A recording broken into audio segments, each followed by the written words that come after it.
Cette semaine, l'innovation mondiale s'est donné rendez-vous à Paris.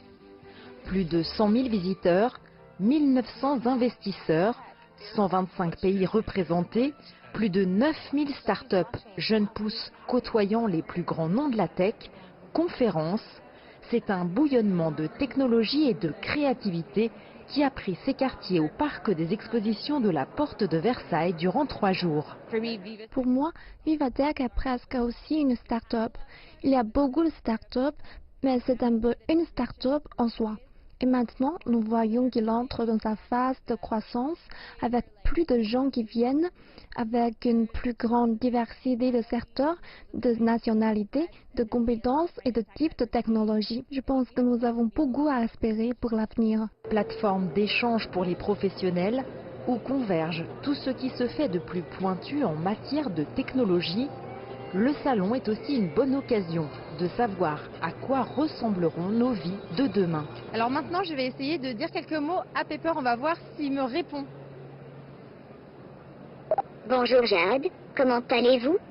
Pepper peut déjà changer notre quotidien, à savoir de pouvoir nous apporter des réponses, des éléments, mais en ayant une présence comme un collègue de travail ou autre, quelqu'un avec lequel on peut converser de manière naturelle, et ça fait vraiment toute la différence des expériences qu'on peut avoir aujourd'hui sur des téléphones ou sur des tablettes.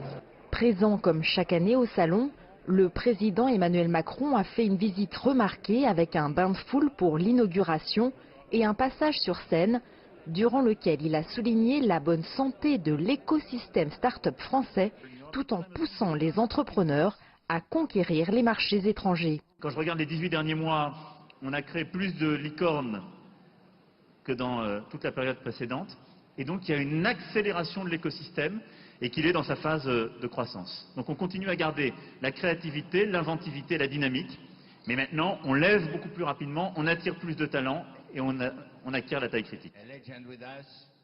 Sur le Stage 1, la star de l'édition 2019, le président du géant chinois Alibaba, Jack Ma, est venu partager pendant près d'1 heure son expérience sur l'apport d'Internet dans la transformation de son groupe en poids lourd de la tech mondiale et ses visions pour l'avenir.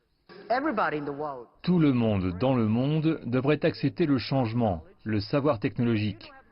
Vous n'avez pas les solutions ou nous n'avons pas les solutions. Quelqu'un a les solutions. Je vois tellement d'inquiétudes aujourd'hui en Europe et dans le monde. La chose que l'inquiétude fait est l'inquiétude elle-même. Un discours hautement apprécié alors que la Chine est aujourd'hui perçue comme l'un des moteurs de l'innovation à l'échelle mondiale. Une Chine bien présente pour cette édition avec de jeunes start-upers qui ont fait le voyage spécialement pour l'événement, comme Ayego, dont le système intelligent permet de scanner le contenu d'un plateau sans sortir son portefeuille grâce à la reconnaissance faciale.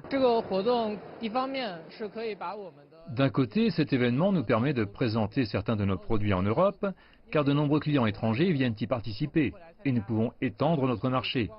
De l'autre, nous pouvons découvrir les produits d'autres entreprises. C'est donc un bon moyen d'apprendre ce qui existe.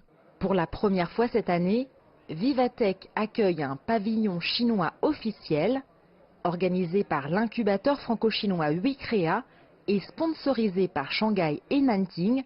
Il permet de réunir plusieurs entreprises venues de ces villes chinoises, venues chercher des opportunités de développement en Europe. Ah oui, très intéressant. Surtout cette année, je pense qu'il y a une forte présence des éléments chinois au Vivatech. Déjà, il y a le pavillon Chine, il y a le stand Huawei, Alibaba, il y a Jack Ma qui arrive, voilà. Enfin, le géant des télécoms Huawei, implanté en France depuis 2003, a également installé un stand pour la première fois avec un objectif bien précis, lancer son programme Digital Impulse qui vise à porter des startups innovantes françaises sur le marché international et qui s'ouvre cette année aux startups d'Île-de-France. Cette année, on va lancer le programme Digital Impulse pour la 6e édition, mais c'est la première édition dans la région parisienne. Et dans le cadre de Vivatech, ça tombe très bien. Innovation, technologie et le programme Digital Impulse justement a le but pour porter les startups françaises innovantes vers le marché des innovations qui est en Chine. Vivatech, c'est le plus grand événement en France autour de l'innovation, en France bien sûr, mais aussi au-delà, car peu à peu, lorsqu'on parle de technologie et d'innovation, le regard se tourne vers l'Est. Un élargissement de perspectives qui contribue à agrandir un univers déjà foisonnant des startups mondiales. Jade Charles, CGTN, Paris.